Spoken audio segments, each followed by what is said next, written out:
Do you want to send them? You guys start heading down. It's just one dude on the bathroom. I'll make sure we'll do it in a second. Yeah, I know. I'll make sure we get colder. It'll get a little bit colder, yeah, down there. Y'all can just stop right down there at the bottom now. Okay, thank like you. kind of in the middle section, and I'll make my way down here. Watch your step. Get right past. We'll get started once we got everybody. Just make his way out now. Alrighty, my friends, you guys gonna come in right down over here? This video's online, or is it just maybe for yourself? It's online. Alrighty, my friends. Alrighty, how are we doing today? Fine, thank you. Awesome! Woo! We do a little bit better than that. How are we doing today?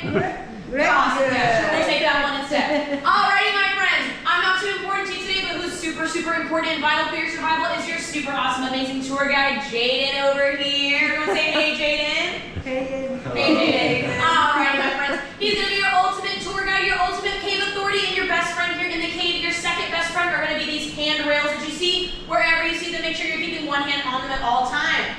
Now, there are no bathrooms or trash cans down there, and it is a one-way trip, so whatever you bring down the stairs, you've got to bring right back up with you. Wristbands, receipts, wives, husbands, anything. You bring it down the stairs, you've got to bring it right back up with you, my friends. Don't leave anything in my cave room thinking you're going to come back for it later. It is a one-way trip all the way down to that elevator, my friends.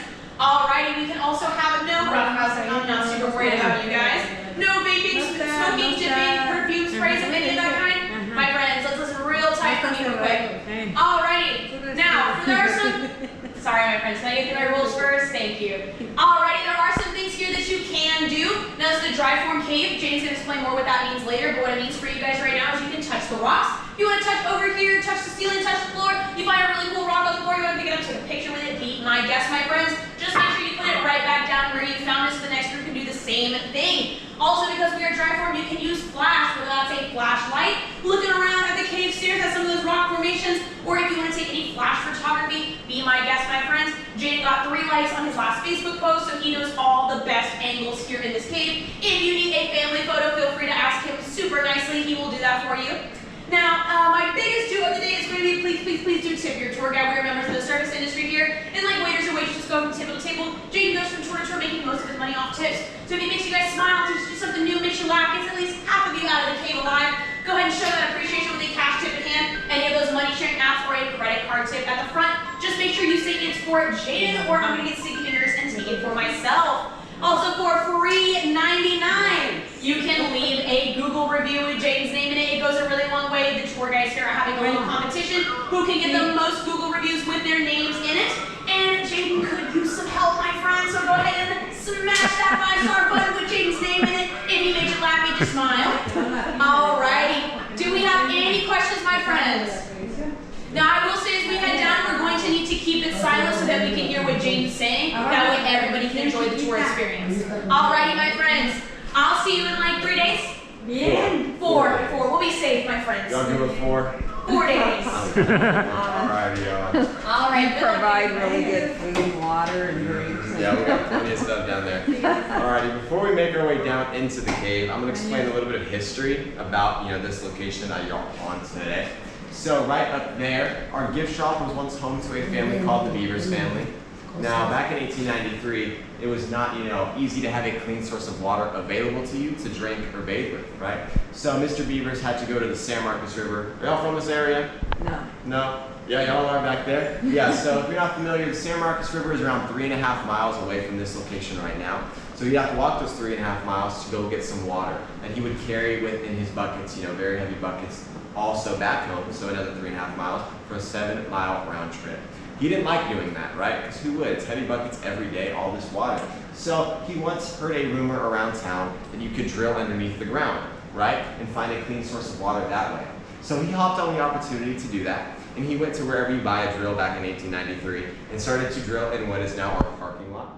And so he was drilling for around 2 weeks, and I'm going to give y'all a test. What do y'all think he found after those 2 weeks? No water.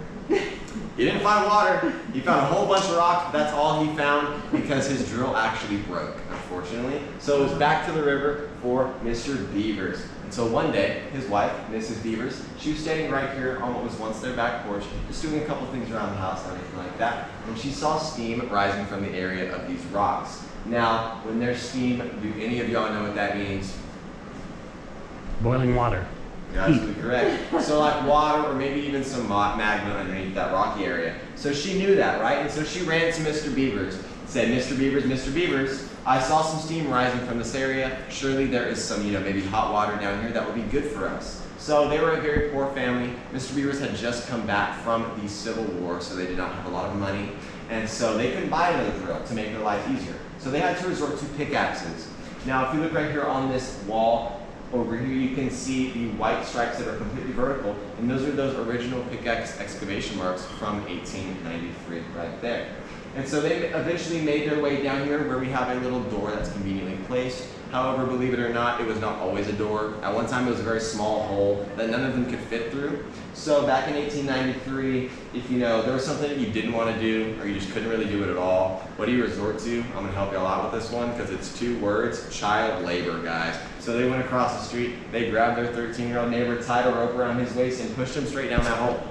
You couldn't really say no, right? And he discovered the first room that we're going to be going into today. So please make sure you're holding onto these handrails, watching your head right here on any low-hanging rocks and your step.